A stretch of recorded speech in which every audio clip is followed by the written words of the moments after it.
बहुत समय पहले की बात है। लुमिनारा नाम का एक खूबसूरत जादुई राज्य था। वहाँ की रानी सेराफिना बहुत समझदार और दयालु थीं। उनकी दो प्यारी बेटियां, राजकुमारी एरोरा और राजकुमारी लीला, हमेशा नई नई जगहों को खोजने और जंगल में खेलने में लगी रहती थीं। जंगल में 3 छोटे हंसमुख बौने रहते थे, जो उस जादुई जंगल की रक्षा करते थे। पर जंगल के पीछे ऊंचे पहाड़ों पर एक बड़ा दानव रहता था। लोग कहते थे कि वह एक जादुई खजाने की रक्षा करता है, लेकिन दानव का नाम सुनकर हर कोई डर जाता था। एक दिन राजकुमारी लीला और राजकुमारी अरोरा ने महल की पुरानी लाइब्रेरी में एक अजीब सा नक्शा पाया। नक्शे में दिखाया गया था कि पहाड़ों पर खजाना छिपा है। कहा जाता था कि वह खजाना जिसे मिले उसे हमेशा की खुशी और शांति देगा।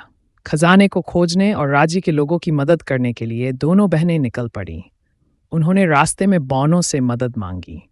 बौनों ने उन्हें चेताया, खजाने तक पहुंचने का रास्ता आसान नहीं है। असली चुनौती दानव का विशाल आकार नहीं, बल्कि उसका दिल है। तुम दोनों को साहस, दया और समझदारी दिखानी होगी। राजकुमारियों ने वादा किया कि वे बहादुर और दयालु बनेंगी, और उन्होंने अपनी यात्रा शुरू की।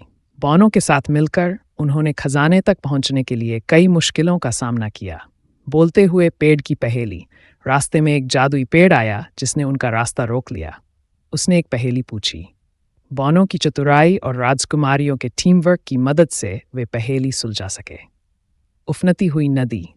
एक तेज बहती हुई नदी उनके रास्ते में आई। रानी सेराफिना द्वारा दी गई एक जादुई रस्सी की मदद से उन्होंने नदी पार की। दानव की गूंजती हुई आवाज़।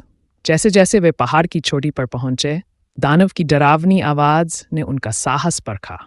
उन्होंने डर को नज़रअंदाज कर आगे बढ़ने का फैसला किया। आखिरकार वे दानव से मिले, लेकिन वह वैसा नहीं था जैसा वे सोचती थीं। वह क्रोधित या खतरनाक नहीं था, वह तो अकेला और दुखी था। उसने खजाने की रक्षा इसलिए की थी ताकि लालच के कारण कोई उसे नुकसान न पहुंचाए। दानव ने राजकुमारियों की परीक्षा ली। उसने राजकुमारी अरोरा से कहा कि वह खजाना के वल रख सकती है या पूरे राज्य के साथ साझा कर सकती है। उसने राजकुमारी लीला से पूछा कि क्या वह उन लोगों को माफ कर सकती है जिन्होंने कभी उसे चोट पहुंचाई हो। दोनों राजकुमारियों ने दयालुता और निस्वार्थता दिखाई। राजकुमारी अरोरा ने कहा कि वह खजाने का उपयोग पूरे राज्य की भलाई के लिए करेगी, और राजकुमारी लीला ने दानव के अकेलेपन को दूर करने के लिए उसकी मदद की। दानव ने मुस्कुराते हुए खजाना खोला। उसमें सोने के बीज थे। उसने बताया कि बीज ऐसे पेड़ उगाएंगे जो जादुई फल देंगे।